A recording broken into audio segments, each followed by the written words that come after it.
Hi, everyone. Welcome. We're so excited that you're joining us today. My name is Natalie Robolino, and I am a career coach in the Career Development Office.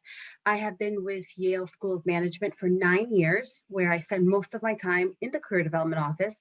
I've worn many hats from recruiting to employer development to now being a coach. I did have 1 year away from the Career Development Office, where I focused my time with the Diversity, Equity, and Inclusion Office. But I still had a great time working with students across the board. So today we have a great second year student panel, all rock stars. And I'd love for them to introduce themselves before we get started. Divya, would you like to kick us off? Yeah, happy to do that. Hi, everyone. My name is Divya. I'm from New Delhi, India. Prior to SOM, I was working with Teach for India, which is a nonprofit organization in the education space back in India. I came to SOM because I wanted to sort of zoom out of the education space and think about the development sector from a more macro perspective and understand the interconnections within development a little better.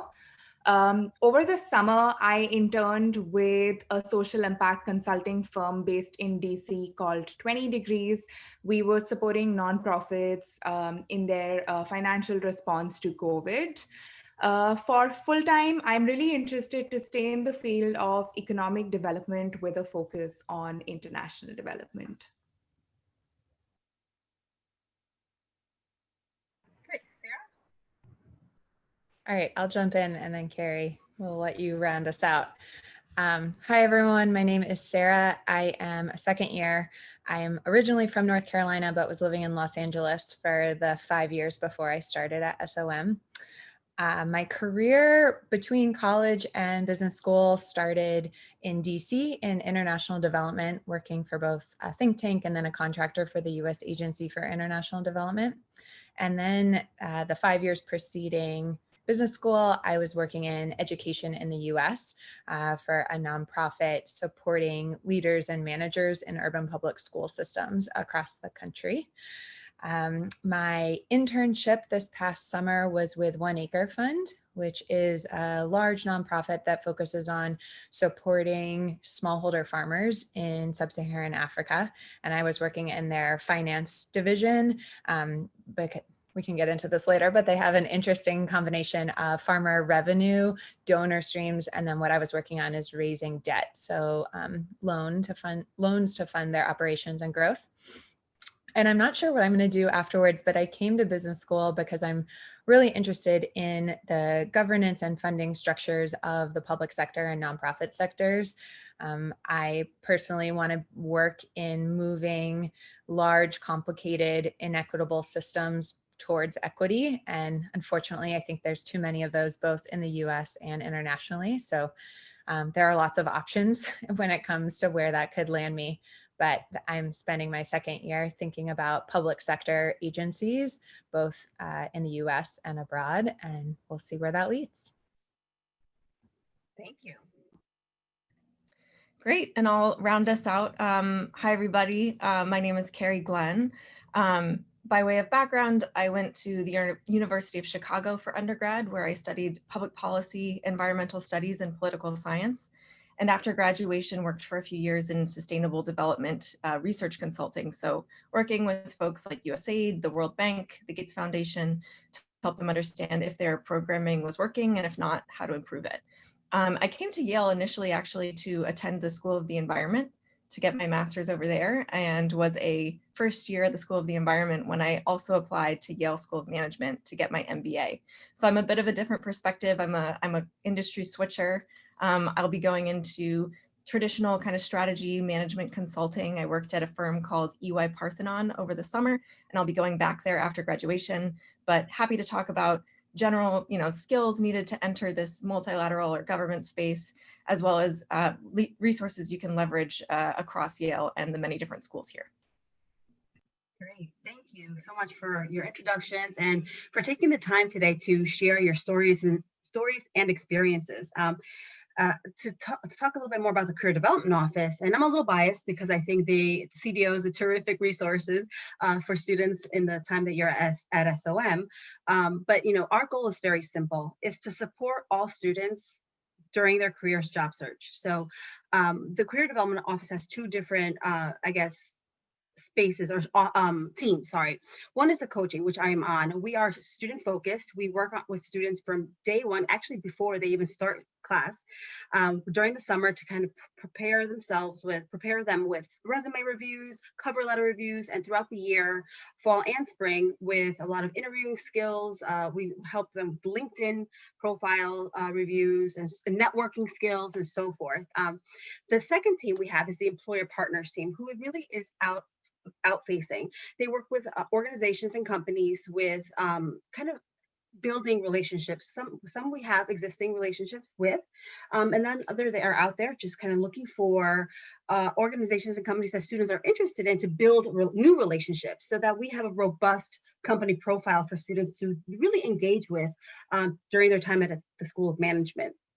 So, like I mentioned, the both teams, even though the employer partners team is outer facing, and we are more work with students on a daily basis, we're both here to really support all your career and job search initiatives. So we look forward to working with you when you become students. Great. So with that being said, I'm actually going to ask our panel three questions, and I think they've already touched upon a little bit of it, but now let's dig a little deeper. Why did you choose to join Yale SOM? Anybody want to start us off? I can go because my answer is really quick and probably less interesting. I didn't really look at other business schools. I wasn't sure I wanted to go to business school, and I cared about management, and I cared about understanding, like I said, that kind of intersection of public and private, and private and nonprofit, thinking about governance, thinking about funding mechanisms in all kind of social mission driven work. And very quickly, it became clear to me that there were a couple of business schools out there that would be the right fit, but not a lot. And so when I was deciding, my big decision was, do I go to business school or do I not go to business school? It wasn't SOM versus something else. Great, thank you. Divya? Yeah, very similar to Sarah. I think Yale SOM's mission really, really resonated with me, educating leaders for business and society. I was coming from a nonprofit background, and I really wanted to understand public-private partnerships, particularly the role that the private sector can play in social good. And when you think about society and impact, I wanted to sort of expand my understanding of impact beyond the nonprofit space, to sort of incorporate how even the private sector can be impact focused, or how generally the private sector, the government, and the social sector can sort of engage in meaningful ways to contribute not just to the bottom line for-profit organizations, but to like a broader definition of impact. And besides that, I feel like I spoke with a lot of students from the different schools that I was considering, and I feel like the ones at SOM really strongly resonated with the mission, and I could see them sort of incorporating that in their actions and their intent, in the kind of courses that they were taking at SOM, and the career paths that they had come from and were choosing. Great, thank you. A lot of what Sarah and Divya said resonated with me. So like I said, I was over at the School of the Environment and initially thought that I was going to continue on and get a PhD and enter kind of the think tank world. But finally started thinking about what I enjoy in my work day to day. And I don't like sitting alone in R or Stata or other statistical software, hoping to make an impact with my white papers. Not that you can't do that. But for me, I really wanted to kind of get on the ground in the sustainability space, build out clean energy infrastructure.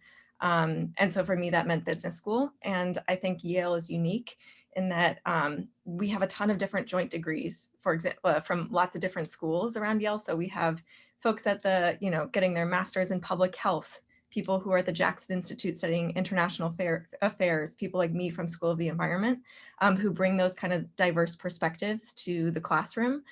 So people are not like always entirely focused on some of the traditional routes that you usually see coming out of business school.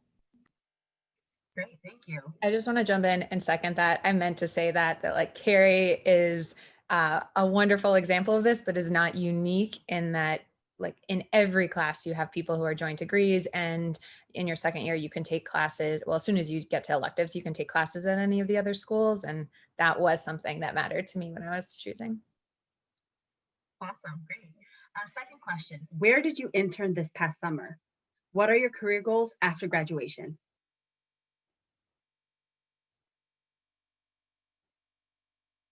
Sarah? Sorry, I feel like we jumped the gun on this in intros. So I was at One Acre Fund over the summer. Obviously, it was an all virtual internship, but was looking. I don't have any finance background, and so I was looking to build up those skills. Had a really great experience, learned a lot. And we'll see where I end up next year. I am definitely not, I knew going in that I didn't want a consulting role, or didn't want, really most of the roles I was interested in weren't going to be internships and then have an offer at the end of my first summer. So this is all kind of part of the plan, but it means I don't really have an answer yet. Great. Carrie? Yeah, so maybe not what people here are interested in hearing about, but I did do kind of the traditional business school strategy consulting internship. Honestly, really enjoyed it. Got to work on a lot of interesting clean energy projects, which is my area of interest. So planning to go back after graduation. And I think that there's lots you can explore while you're here at SOM. You don't have to go down that consulting pathway. And so if that's not something you're interested in, stay strong. When the companies start coming on campus, it happens early.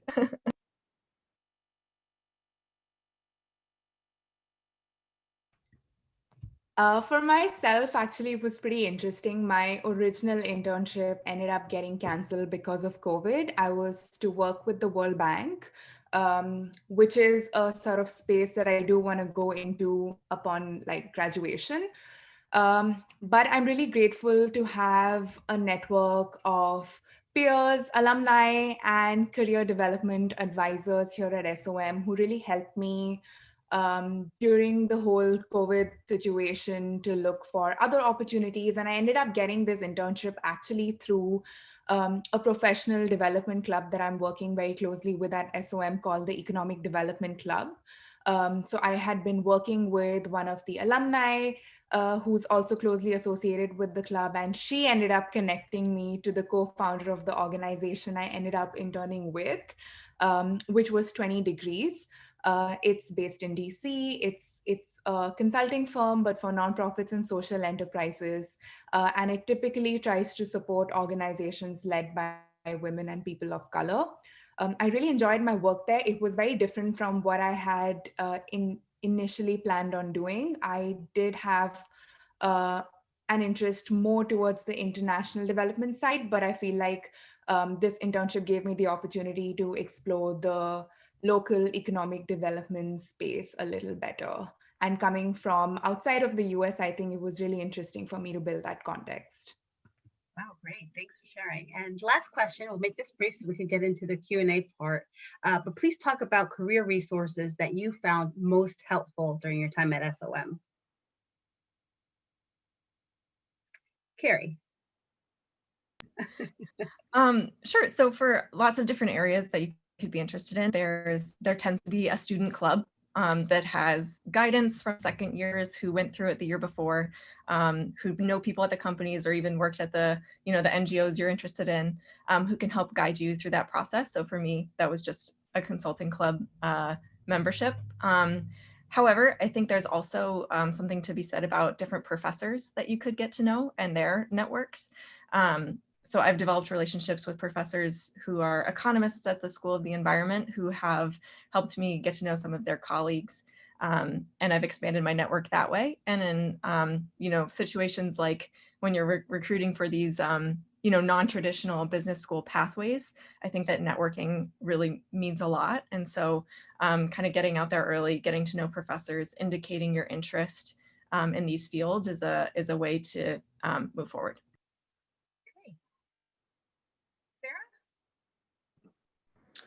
Yeah, I would echo all of that for sure. I'm a co-lead of the education club, and so we're also working with the CDO and making sure our members know of internship or full-time roles in education. So that's certainly one thing that's been useful to me. Outside of that, I've gone to a career coach. Um, that's one of those things where I would say, like, the first time I went, it didn't click for me. And then I went to a different coach and it was amazing. And so I think finding the right person, the right relationship can be really helpful. Anytime I'm at a decision point, that's when I reach out to the coaches and ask them to just get a different perspective. Someone who has these conversations all day can really help kind of talk you through it. And then the other thing I would say is just there's a lot of like data resources, for lack of a better term, about what your classmates and what alumni have been up to. And so that's been really nice to use on an ad hoc basis of seeing like, okay, when I had just started my first year, where did all the second years intern? And that helps. It's sort of a filtering mechanism of who should I talk to first? And then you can look up more about their bio and their career trajectory. And for me, that's been a huge part of networking. Isn't a specific role or organization even, but talking to people who have had interesting career paths and figuring out how they made their decisions and what they learned along the way and trying to apply those lessons to my experience. Great. Anything else to add? The resources. Not much to add, except that this is a space where the whole recruitment process is extremely unstructured. So it's really helpful to leverage the existing network at SOM. Like Carrie and Sarah have already pointed out, it could be faculty, it could be professional development clubs. I am one of the co-leads for Net Impact and Economic Development. And we work very closely, not just with the Career Development Office, but with current students from the space who are planning to go into this space and with alumni. And we provide a lot of networking opportunities, panels, webinars for students to engage with professionals in that space. So in that sense, I feel like the community of support at SOM in terms of all these different stakeholders has been really, really strong. Great, thank you so much. And now we're going to go to the Q&A, and I know many of you have submitted questions, so I will read them and I will, ask the panelists to answer them. First question here is, I'd be a career switcher at SOM, finance into educational nonprofit. Was there a class you found particularly helpful in terms of learning about the mechanisms educational change?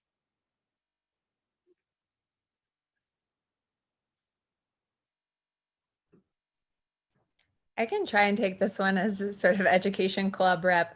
I don't know that there's one specific course. I will also say, because I was coming in from education, I have been taking courses that are more outside of my expertise. So if there is one, I maybe haven't taken it. But I think the important thing when you're a career changer in general is thinking about what your skill set can offer into a new space. And so in that sense, I think there's a number of different classes that either can build on the skill set you already have or can introduce you to new skill sets that then can be applied to a range of different areas. So I'm in, actually Divya and I, and maybe Carrie is also in the strategic nonprofit class right now. And so it's not about education, but we are reading cases about education. A lot of us have education backgrounds.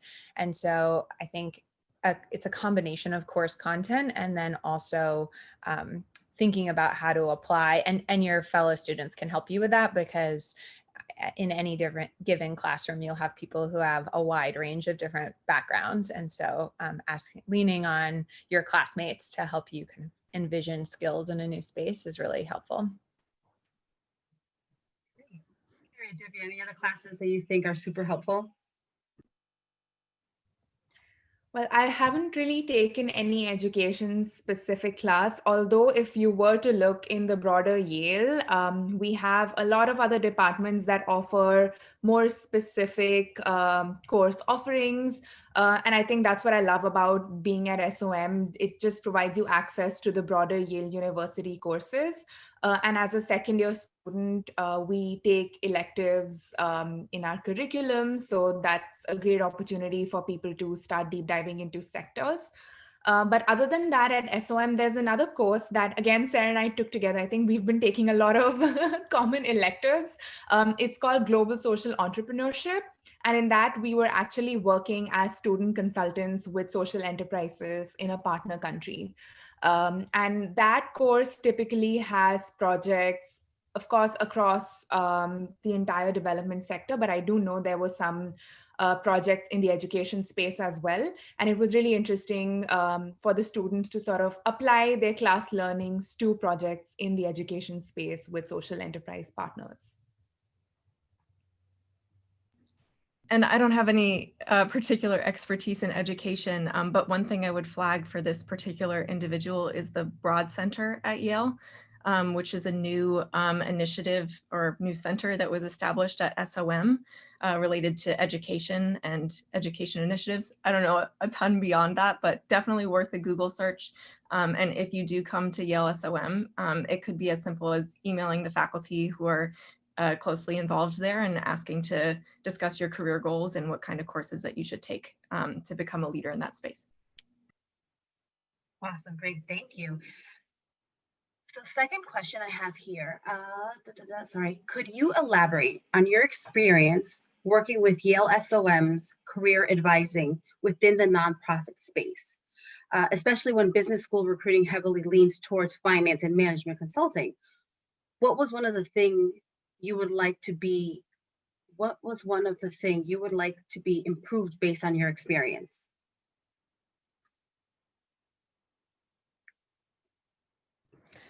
I mean, I think it would be great if this sector had the kind of like onboarding on like tracked recruitment process that you see in iBanking and consulting and other things. I don't think that's an SOM problem so much. It's sort of a choice that you're making if you're willing and interested to go into an industry that doesn't have either I mean, resources is really what it comes down to, right? If it's a small organization or it's an organization that recruiting is incredibly expensive. And if you're at an organization that's not going to be willing to spend the time and money to build out these really, really intensive recruiting processes, then it's going to be a little bit more on you to find the organizations that work for you.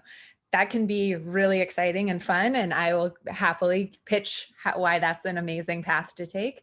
And I think the CDO can be useful in that, either through career coaching or connecting you to other students.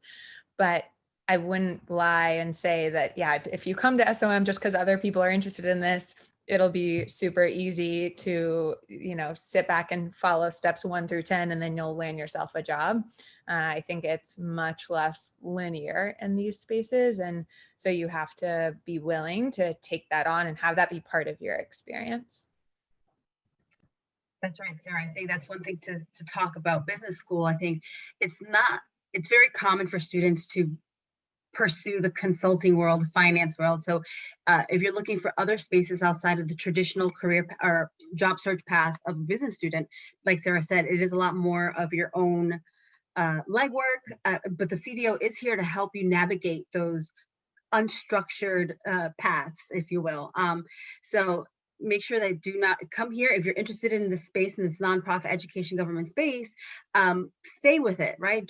It's easy to see when you see 70% of your class going after consulting. It's so easy to follow. So like Sarah said, stay strong to what you're interested in. Look for those support systems within the clubs and the CDO so that we can help you navigate that job search. Anything, Divya, Carrie, do you have anything else to kind of piggyback on that question? The only thing I would add is the professional development clubs work very closely with the CDO, and specific opportunities that I found really useful were the job treks that were organized last year. There was one the Economic Development Club organized with the CDOs. So that was an opportunity for us to travel to cities such as New York and DC and actually sort of spend time with different organizations to understand the work that they're doing and the opportunities that they have available. Again, that was a great networking opportunity. What other things that really helped in this process were just me going to the CDO and sort of getting feedback on my story in terms of this is the background I'm coming from, this is where I want to go to, how do I fit this experience in a coherent narrative. When my internship got canceled, I feel like the CDO provided me a really helpful structured framework to leverage different means to get a summer internship. So in that sense, I feel like the one-on-one support can be really customized to your needs based on what you want. But you need to have the clarity in terms of what you are looking for. And then the CDO can sort of help guide you in the specific direction. Thank you, Divya. A lot of reflection before you get started is super helpful with that search. Question number 3 here. I currently work at an international development company that implements global poverty alleviation programs worldwide. What sorts of global experiences do you think are most valuable to take on prior to applying to Yale SOM? Great question.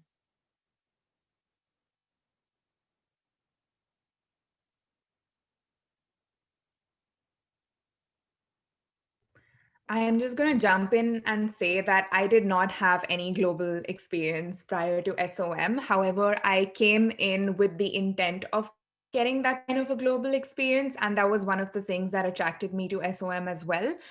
It's part of the global network of advanced management, which means SOM sort of works collaboratively with a lot of business schools who are also part of the same network around the world. There's an opportunity to take classes across these business schools, to go for global network weeks. Of course, all of this did not happen during COVID, but we also have a lot of international experiences that are offered as courses at SOM. The course that Sarah and I took called Global Social Enterprise, or GSC, is also one such course that allows us to work with social enterprises in other countries. So we do have a lot of opportunities to build that kind of global experience.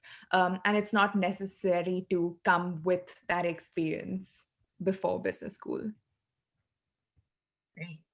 Yeah, I don't have a lot to add to that other than I think it depends. A thing that's really great and occasionally frustrating about being in an MBA program, especially one like the one at SOM, is that we're not all coming in with the same experiences and we're not all trying to do the same thing when we graduate. And it's interesting to talk to friends in law school or even to a lesser extent, like policy schools and things like that, where everyone is looking at similar jobs. Maybe there's 3 or 4 pathways, but everyone who goes to law school wants to be a lawyer, and not everyone who goes to business school wants the same kind of career path. And so I think it really depends on the one that you're looking on, and you don't have to know that, but if you're currently in a global international development type role, that's a huge sphere. And so I think you can, like Divya said, you can come in not sure and use this time to continue exploring, or you could use your time before business school to really think, explore and trial and error and try to figure out which section of that is the most interesting to you. Great, thank you. Next question. When pursuing social impact in the social sector, why did you choose an MBA over other degrees such as an MPP, MPA, or a Master's in Education or International Affairs? Great question. I'm opening it up to you guys. Okay, so this was definitely something I struggled with. So it's one of the reasons I chose SOM is because I knew then I was going to be able to take classes at the Jackson Institute, the International Affairs School, in addition to other schools at Yale. For me, part of what I wanted was that thing I just said was frustrating, that everyone's doing something different here. I've wanted to be in a school that had people that were thinking really differently from me. I also had the background in the nonprofit sector. and felt like I wanted to use graduate school to be exposed to new things. And business school felt aligned enough, and that I really think management is important in every sector, and that the core functions you learn in business school are important in every sector. But it was about as different otherwise from my experience. And so that was sort of and then I came in also with a big question of, because I've only worked in the nonprofit sector, where does the private sector come in the kind of work I want to do? And business school seemed like a good place to explore that question. Did you, Carrie, answer anything different from what Sarah said? Yeah, I'll jump in here with another answer. I think that when you're thinking about what types of graduate education to pursue, there's like internal and external factors, right? So on the internal side, I'd be thinking about what's my theory of change in the world? Like, what's the change I want to see in the world, and how do I think that change is made? And second, what are my skill sets? What do I enjoy doing day to day? How am I going to be happy in my work life while I'm trying to implement this theory of change? So doing some soul searching there. And then on the external side, I think thinking a bit about, where do you want to sit in the long term? What's the dream? What's the, like, where would you love to be in 20 or 30 years? Who's there right now, and what education did they have? Would look at some of those things. And I would also think a little bit about some of the nuts and bolts, like the finances. So I'll just to, as you all know, business school is expensive, but often the earning potential can be higher. So I would think a little bit about some of those aspects as well. I think that you can get a great education with lots of different types of degrees. So it's about looking a little bit at your theory of change, where you can make the biggest difference and be happy, and then some of those external factors. Great, thanks, Carrie. Next question. Oh, I just lost it. Hold on. Okay, actually, this is for Carrie and Divya. Could you share some more about your experiences working in consulting with passion for social impact? Carrie, I'm going to start with you just because the second part of the question is directed more towards you. Carrie, how did you manage to get on projects with mission-driven organizations in a larger firm? Yeah, so I was just very upfront during recruiting about who I was and what I was interested in, and like where I wanted to go with my career. And that vibed with some firms and not so much with others. And I think it's for people like us, likely who are on the call, people like me, it's like super important for me to feel like I'm working on the problems I care most about. And so it was worth it for me to bring those things up in the recruiting cycle. And I think by kind of taking that risk in the beginning, they knew how committed I was, that I wasn't like bluffing. And so I think they really tried to connect me with projects that I would be most excited about. So that's how I went about it. It's definitely a bit of luck, but I think that the best thing you can do is just be honest.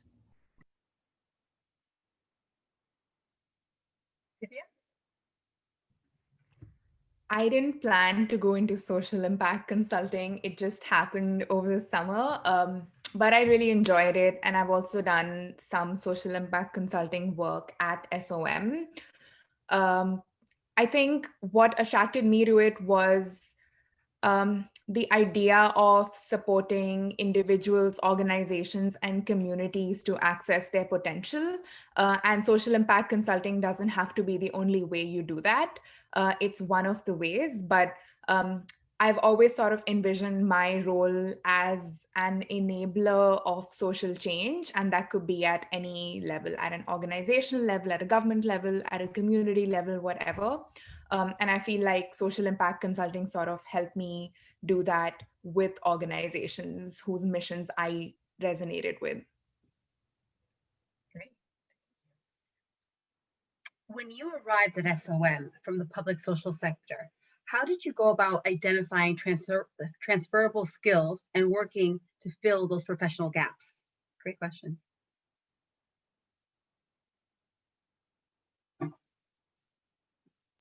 So the awesome thing about the core curriculum is that it assumes that you maybe don't know accounting or basic elements of finance. The whole point is to get everyone to kind of the same baseline level. So just through your coursework, you'll be able to gain a lot of the skills and gaps that you may have.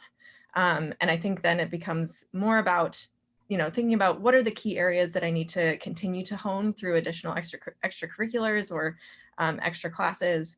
What professors do I want to get to know? Things like that. But a lot of your basics are just taken care of by making your way through the core.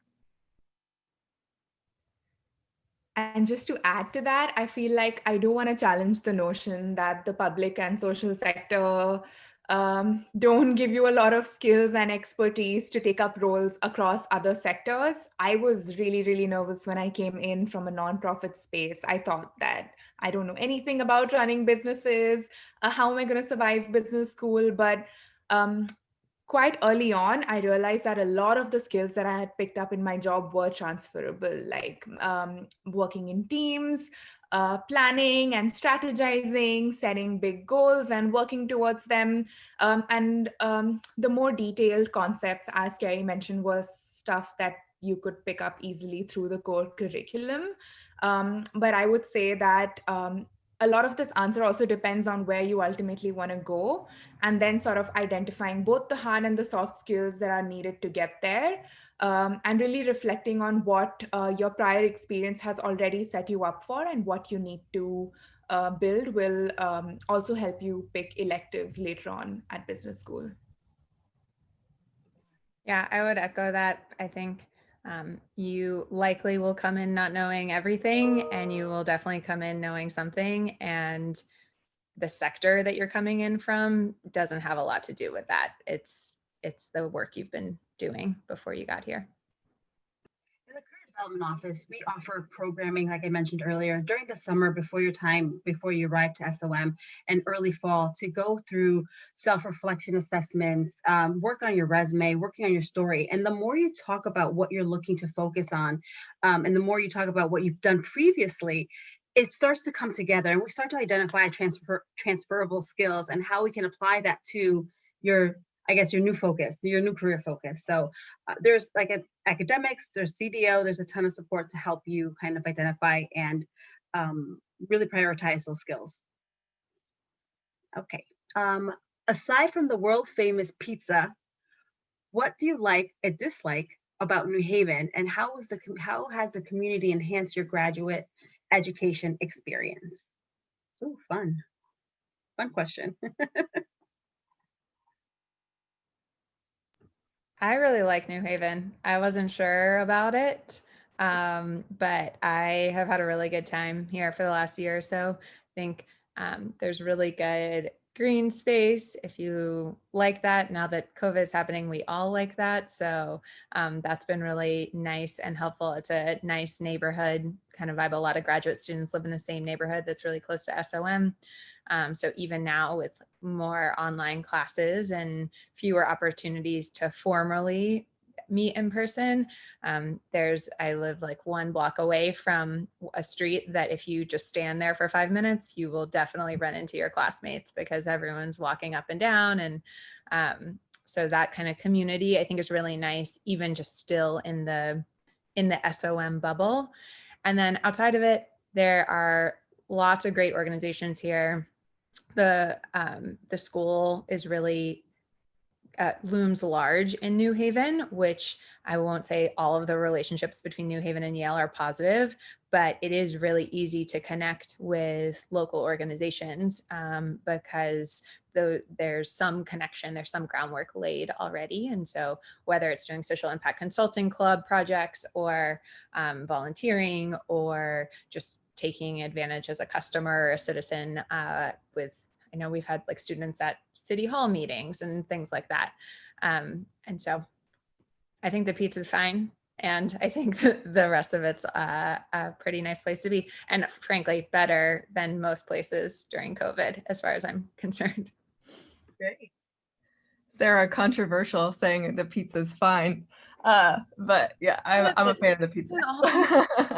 Sorry. I will get roasted for this. I like Delegna's also, which is somewhat controversial.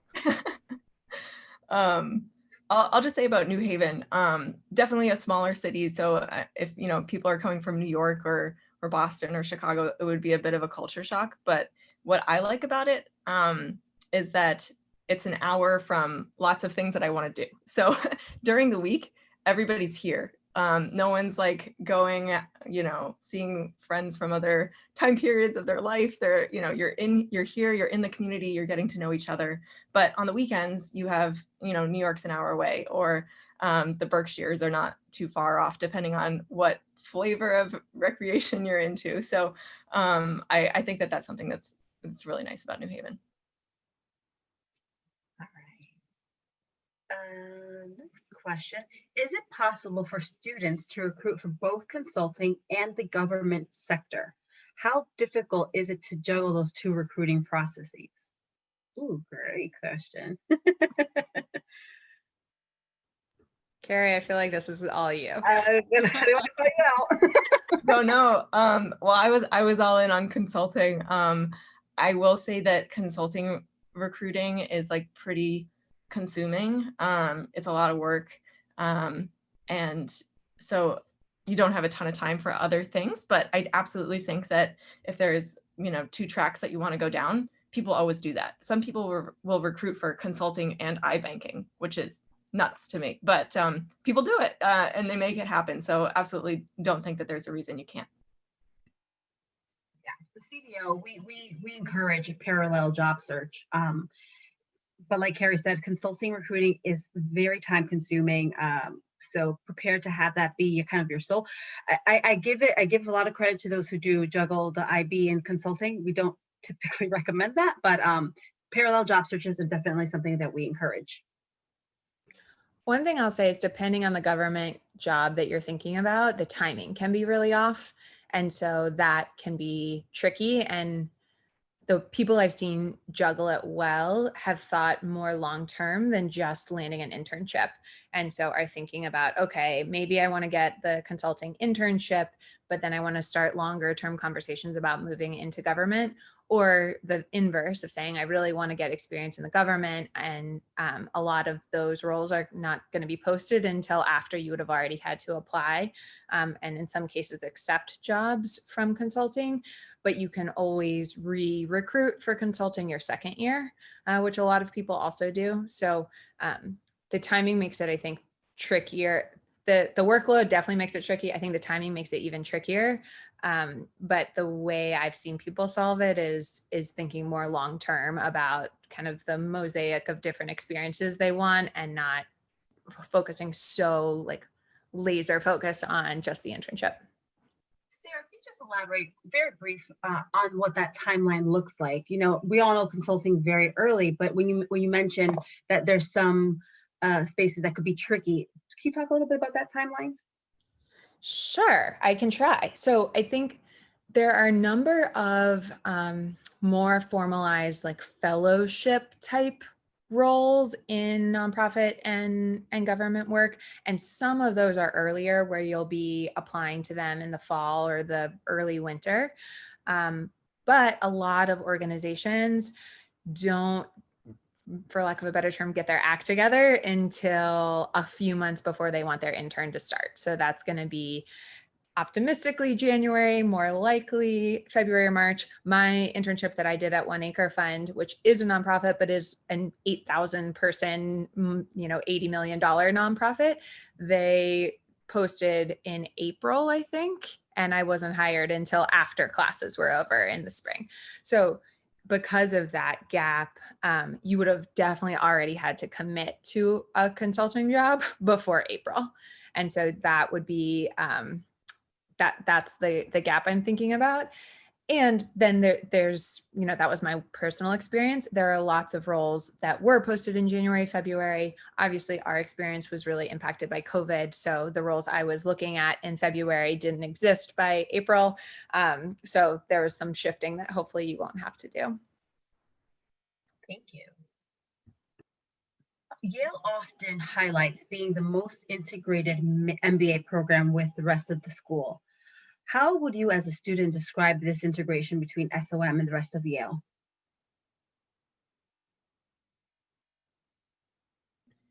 I think, well, we've already talked about the joint degrees. I think that's kind of like the most immediate and obvious. And and intense form of collaborating across schools.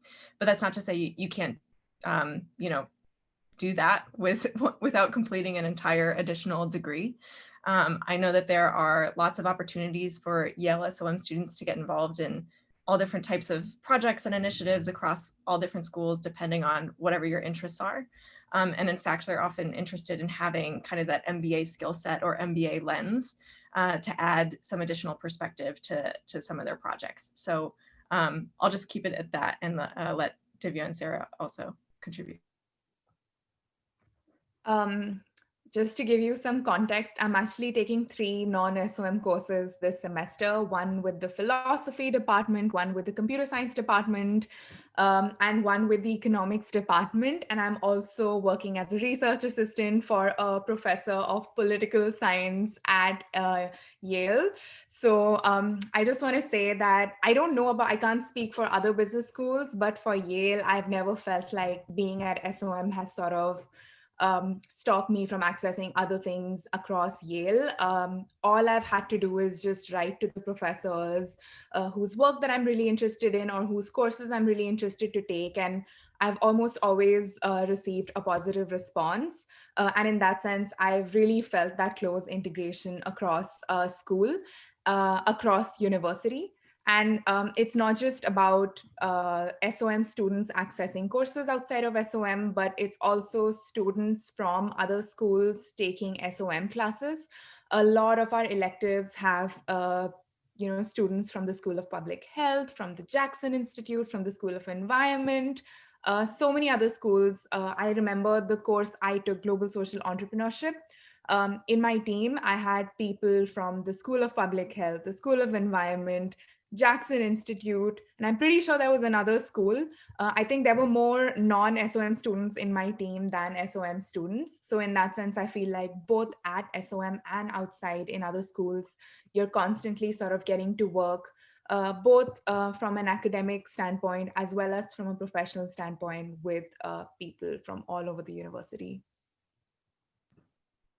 I agree with everything that they said. The only thing I would add, on the off chance one of our 112 attendees is familiar with the Claremont colleges in Southern California, I went to Pomona College, and the way the consortium works with the Claremont colleges reminds me a lot of how the schools work at Yale, where it's sort of up to you how much you want to take advantage of. It can be events, it can be courses. Even if you only do everything at SOM, you will still get joint degrees and students from other schools in your classes. And so it makes it easy to talk to people about what's going on at Yale more broadly. Great. Well, time flies when we are having fun. I have the last question for our panel. What advice do you have for the candidates preparing to apply to Yale SOM? What do you wish you had known when you were applying?